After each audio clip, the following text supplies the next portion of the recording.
So I'm starting to teach jiu-jitsu again in Florida, and I have been asked about starting a school from scratch. If for some of you that don't know, I've owned 6 total locations of jiu-jitsu MMA gyms between Florida, one in Florida and the others in Dallas-Fort Worth, Texas, and have a lot of experience over the years.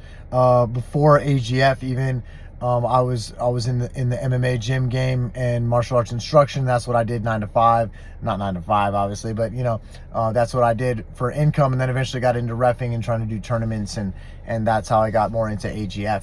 Not into AGF, but grew tournaments, and then AGF is actually rebranded from something else. So we've had quite the journey in terms of running MMA gyms and in the jiu-jitsu industry.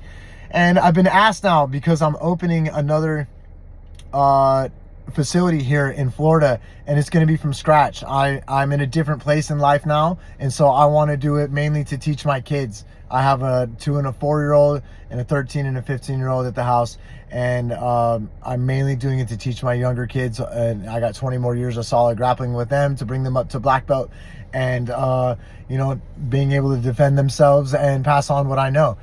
That being said, I believe in a certain thing. I believe in passing on the martial art that we're teaching, whatever that martial art may be. So this doesn't have to just pertain to jiu-jitsu, but and also having a fundamentals curriculum. Jiu-jitsu being different than other traditional martial arts, we don't have a curriculum white through black belt, right? We don't have a curriculum even past certain ranks, and some people don't have a curriculum at all. I definitely have a curriculum for gray belt and blue belt. Some of my first black belts that are like not even 30 yet, or just turning 30, didn't even grow up underneath the gray belt system. It used to start solid yellow, solid orange, solid green. But I had a yellow belt curriculum back then. I had a beginner blue belt curriculum, and I also have now a yellow belt curriculum. Sorry, a gray belt curriculum. And so it's the beginner rank, right? Gray belt and blue belt are the first things in jiu-jitsu, the first ranks that you get. And I've always been big on that curriculum subject because of a few reasons, and I'll spit them out now. People can say that they know all of the students on their mats, and they know their games, and they know who they're tapping on the mat and all that because they're there every night, right? Which is very true.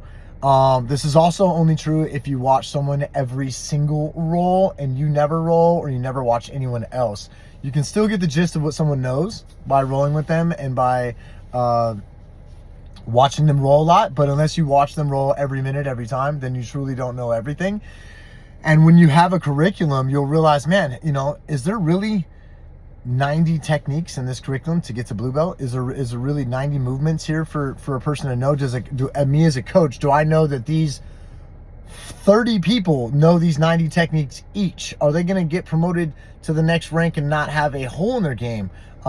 Personally, I've seen purple belts that don't know a solid triangle escape. It really is trippy. As I travel the world for teaching seminars for the last 20 years and doing AGF for the last 14, 15 years, I travel a lot. I see a lot of matches. I've taught hundreds of seminars in Europe and in the Caribbean and all over the United States. So I've rolled with a lot of strangers as well too, and I've come across people that I was astonished that in certain areas they didn't know certain things. Now, there's different levels to belts and black belts and that kind of stuff. That's not what I'm talking about. I'm talking about like a purple belt who doesn't know a legit step-by-step triangle escape, just a concept. And so having a blue belt or gray belt curriculum, okay, is going to make sure that all of my students have no holes in their game. And I do like to do a certain way to start the school. I'm going to start the school off with a 14 to 18 month curriculum, a beginner's curriculum, and we're going to cycle through the techniques in the curriculum, in the Be Quick Jiu-Jitsu curriculum. I like to have a 3x5 or a 2x4 poster blown up. I used to get them laminated at Office Depot for like $28, and you're able to have a little white box next to it, and you can call little Jimmy up at the end of 2 weeks. We do 2-week curriculum. You can call him up, say, what have we been working on? All right, we've been doing on back and rear naked choke and back escapes, and he could check it off the list right there, right? In the kids class and the adults class, they can also progressively see what they're doing. I like to do this in quarters with different colors because as different students come in, lists can be filled in already, obviously, right? So it shows where people are at in certain time lengths as well. And so people are able to come in and see the difference with what they're learning and the change over to here and the connection to there, and they're able to put some things mentally together on that board. It also stops a lot of people bitching about promotions. Oh, come on, I'm not a blue belt, or I didn't get a stripe. It's like, well, you know, do you know this? And it also helps with people trying to get promoted in a positive way. Hey man, I don't know these 10 techniques, coach. Can I do this? Can I do a private lessons? Can you show me what they are? So it helps people fast track and get an idea. Even look on YouTube, like, you know, they could look up stuff too. Train on their own, train with an advanced belt, try and knock out some things.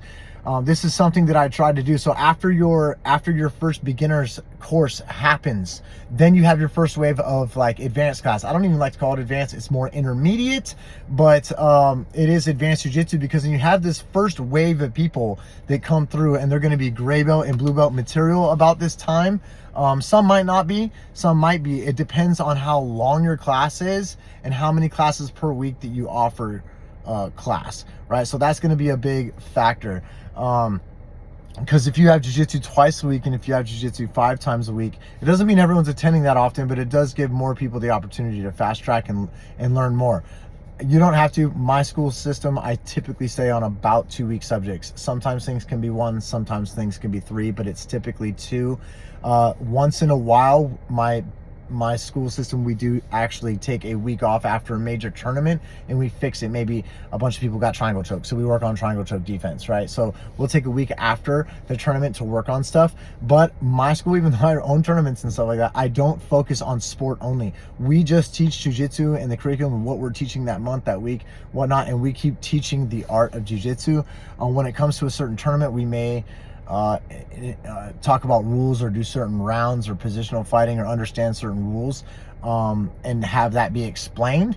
But I don't believe in just teaching for tournaments, because then eventually that's all that the focus is, and there's a lot of things that can be missed. And also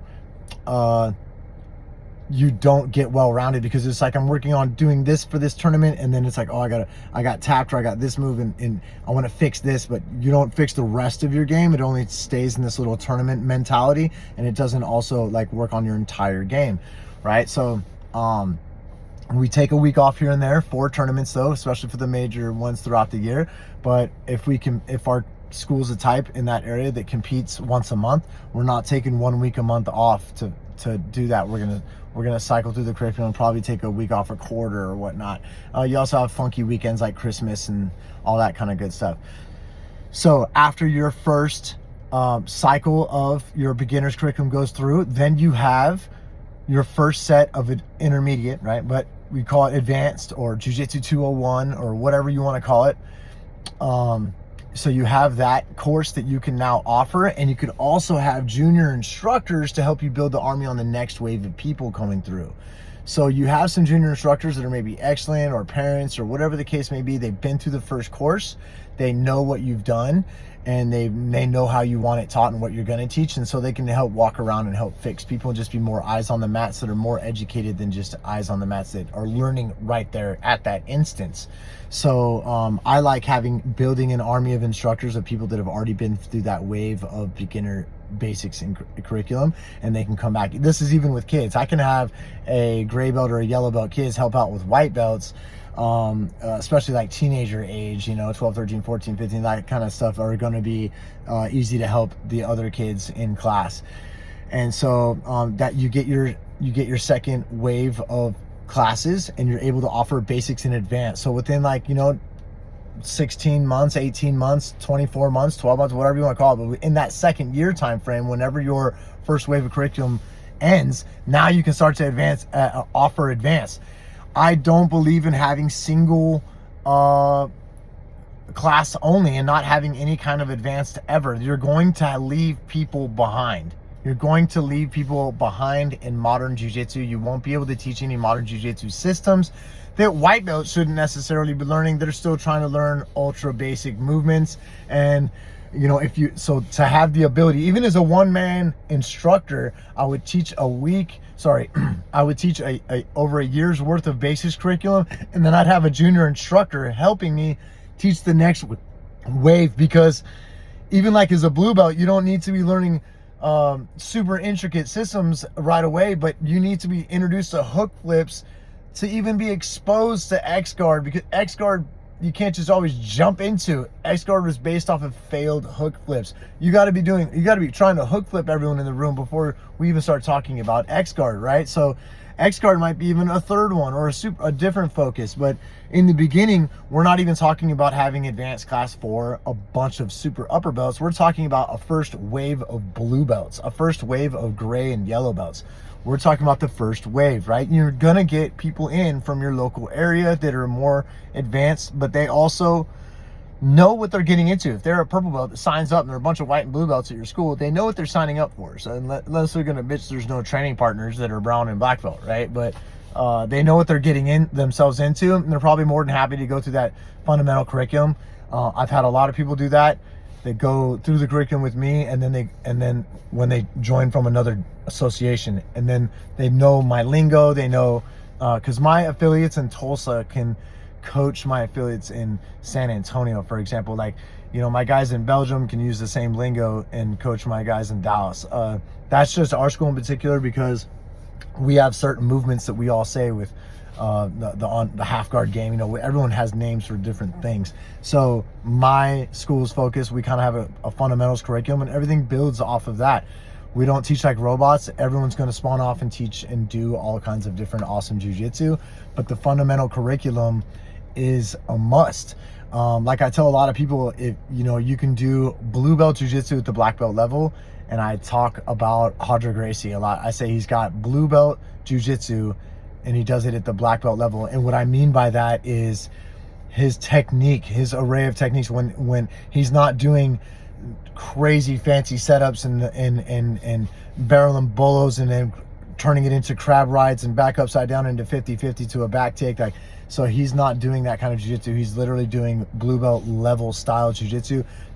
Perfect details, don't get me wrong. But I use him as a great example all the time. You could do blue belt jiu-jitsu at the black belt level.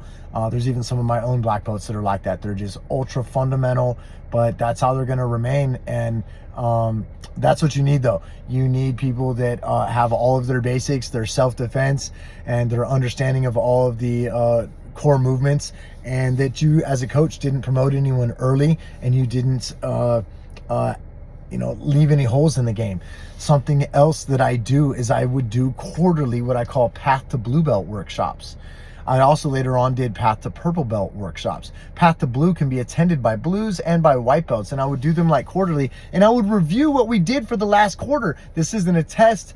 You know, a lot of people knock on traditional martial arts and other people for doing this, but it was like a 3-hour workshop, and when we would be knocking stuff out, it's more like we're repping it out for 4 minutes. If someone wasn't there, someone was injured, someone was out for a couple weeks, yeah, they may miss something and they're learning it for the first time in that workshop, but generally it's a review for us.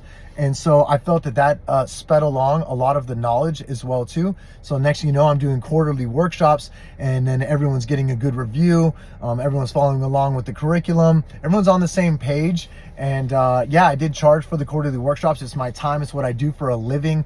It's not just free. I made sometimes more from private lessons than I did from memberships at certain schools. I made a lot of money in private lessons, and I make a lot of money in seminars. I've got that game figured out. I've taught in a couple dozen countries. Just went to Europe for my 122nd plus time. Been overseas a ton, along with the United States. So I definitely believe in one-on-one instruction. I believe in seminar instruction. And I believe that workshops are like, I call them workshops, slightly different than a seminar, right? A workshop for me is like a moving, working workshop. We're sweating. It's almost like a moving review, right? So I would do this for a Path to Blue Belt, right? I called it Path to Blue Belt, so it wasn't just, or Path of a Blue Belt, I think it was. So it wasn't just like my white belts or other white belts from other schools. I'd have other blue belts from other schools, and my own blue belts attend as well too. And then when I did Path of a Purple Belt, you have blue belts and purple belts that are attending. I had like basic butterfly guard, basic De La Riva intro, basic, chokes intros.